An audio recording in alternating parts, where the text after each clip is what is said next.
ഇരട്ടയാർ അടയാളക്കല്ല് ശ്രീ ഭദ്രകാളി ദേവീ ക്ഷേത്രത്തിൽ നടന്നു വന്നിരുന്ന കുംഭഭരണി മഹോത്സവം സമാപിച്ചു. ഉത്സവത്തോടനുബന്ധിച്ച് നടന്ന താലപ്പൊലി ഘോഷയാത്രയിൽ നൂറുകണക്കിന് ഭക്തജനങ്ങൾ പങ്കെടുത്തു.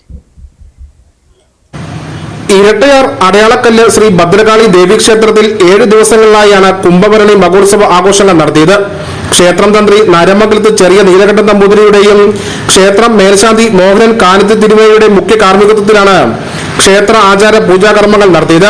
ഉത്സവത്തോടനുബന്ധിച്ച് കിളിത്തട്ടിൽ പ്രത്യേകം തയ്യാർ ചെയ്തിരിക്കുന്ന പന്തലിൽ നിന്നും വാദ്യമേളങ്ങളുടെയും കാവടിയാട്ടം വിവിധ കലാരൂപങ്ങളുടെയും അകമ്പടിയോടെ ക്ഷേത്ര സന്നിധിയിലേക്ക് നടന്ന താലപ്പൊലി ഘോഷയാത്രയിൽ നൂറുകണക്കിന് ഭക്തജനങ്ങൾ പങ്കെടുത്തു.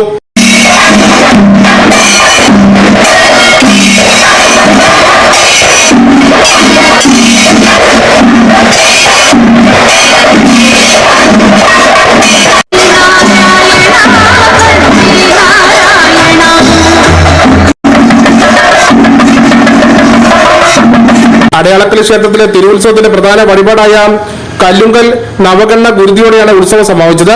ക്ഷേത്ര president KG Vasudevan Nair, vice president Manoj Kumar, Palakkad തെക്കേതിൽ സെക്രട്ടറി സതീഷ് കുമാർ ചെമ്പകശ്ശേരിയിൽ, ശിവദാസ് പുതുപ്പറമ്പിൽ, ശ്രീകാന്ത് ഇടാട്ടയിൽ തുടങ്ങിയവർ പരിപാടികൾക്ക് നേതൃത്വം നൽകി. News bureau.